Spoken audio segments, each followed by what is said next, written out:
on est censé récolter. Quand on est censé prendre ce qu'on a sémé, ce temps est passé.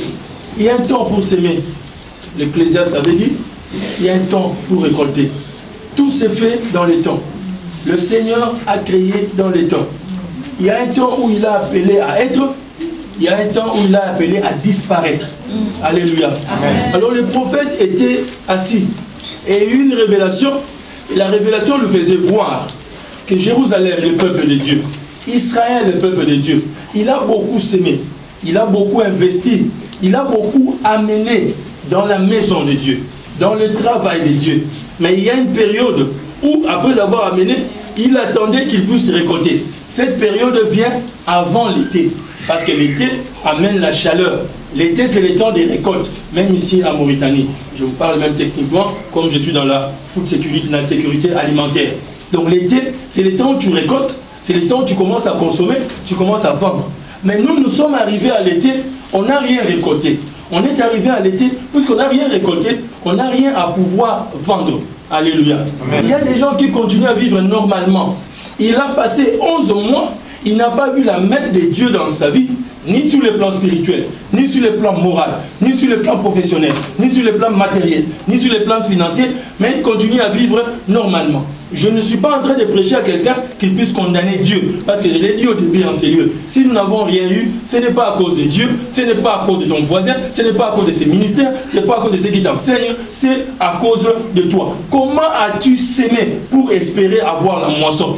Comment as-tu planté pour espérer avoir la moisson? Avec quelle attitude avais-tu amené ta prière devant Dieu? Avec quelle attitude as-tu amené ta sémence devant Dieu pour pouvoir attendre? Bien-aimé, je veux parler à quelqu'un. Ce n'est pas le fait de pouvoir avoir quelque chose ou d'amener quelque chose qui compte, c'est l'attitude que nous avons, la volonté que nous avons à pouvoir entrer dans la présence de Dieu qui compte. Dis-moi Amen, je vais te parler. Amen. Entrons dans la présence de Dieu avec un cœur préparé. Entrons dans la présence de Dieu avec un cœur prêt à pouvoir rencontrer le roi des rois. Je l'ai toujours dit ici, quand tu viens à l'adoration les dimanches, et Papa Kwasi le répète souvent, que Dieu les bénisse, quand on vient à l'adoration, nous devons préparer toute notre journée en disant, je veux aller adorer celui qui pendant 7 jours m'a fait voir sa face. Amen. Je n'ai pas mangé ce que je voulais manger, mais j'ai vu la face de Dieu. Amen. Je n'ai pas obtenu ce que je voulais obtenir, mais j'ai vu la face de Dieu, j'ai vu la présence de Dieu, j'ai expérimenté la présence de Dieu et la main de Dieu. Cette disposition permet que la récolte soit meilleure. Alléluia. Amen. Nous ne sommes pas sauvés. Moi, Jérémie, je suis brisé par la douleur de la vie de mon peuple. Je suis dans la tristesse et l'épouvante me saisit. Pourquoi? Parce que j'ai vu comment est-ce que cette fille travaillait. J'ai vu comment est-ce que cette fille a gêné. J'ai vu comment est-ce que cette fille s'est déplacée du 5e à venir en ces lieux. Cette fille marchait à pied.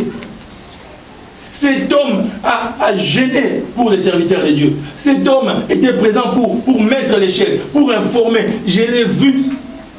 Mais à la fin de la moisson, il a les mains qui sont vides. Est-ce que Dieu s'est contredit quand il dit que celui qui sème récolte? Est-ce que Dieu s'est contredit quand il dit celui qui frappe, on ouvre? C'est lui qui donne, il reçoit. C'est lui qui demande, il reçoit. C'est lui qui cherche, il trouve. Dieu, il ne s'est pas trompé. Dieu, il n'a pas menti. Dieu ne ment pas. Mais où se trouve le problème? Alléluia. Amen. Le problème se trouve dans l'attitude de cette fille. J'ai vu des gens commencer janvier avec une course terrible. Une motivation terrible. Aller chercher le travail, aller faire les CV avec moi, les aider. Mais tu sens, plus l'année avance, plus cette motivation est en train de s'infiltrer. Et quand on vient de poser la question, toujours sur la défensive. C'est comme...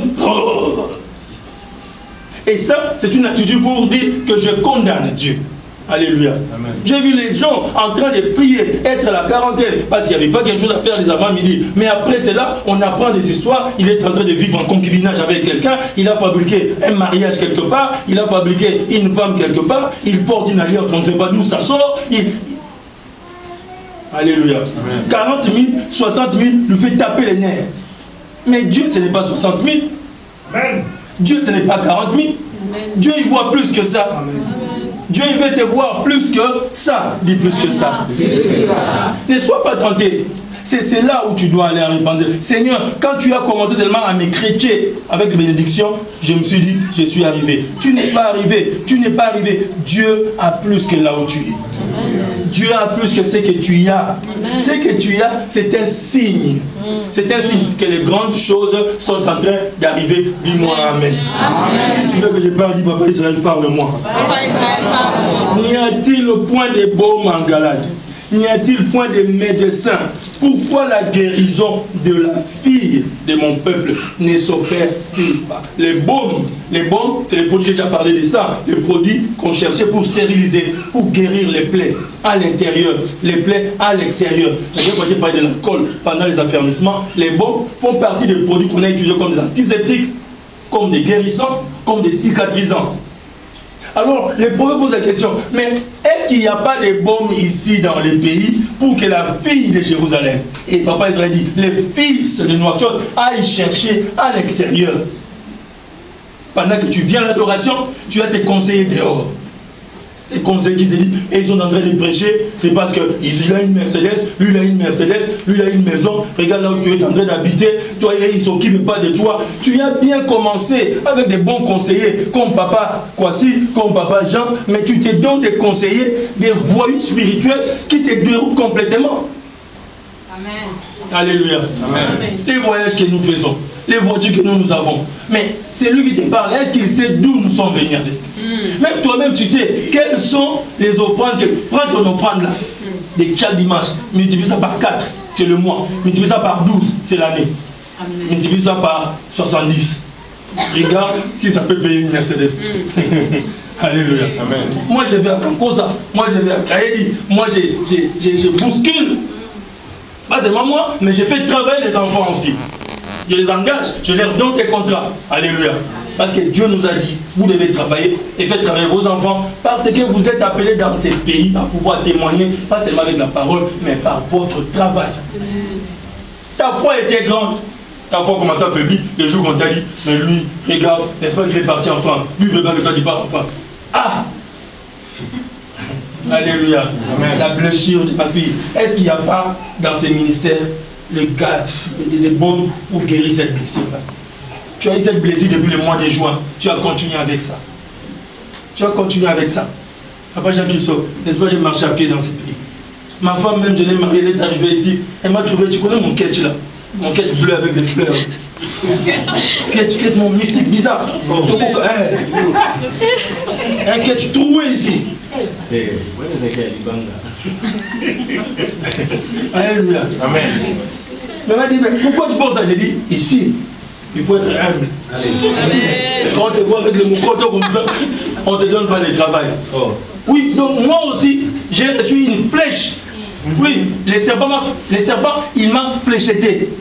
C'était une manière que j'ai commencé à m'habiller bizarrement pour que les gens aient pitié de moi. Ils m'ont regardé et ils se plaisaient que je puisse garder cette position-là. Tu veux plus de 2 ans, 3 ans comme ça. Jusqu'à ce que Dieu dise, ce qu'il y a en toi est plus fort que ce qu'il y a à l'extérieur. Donc tu vas mourir avec ces quêtes-là, tu n'auras pas ce que tu attends de recevoir. À cause de ma femme, j'ai pris les quêtes, j'ai déchiré ça. Bien qu'elle est.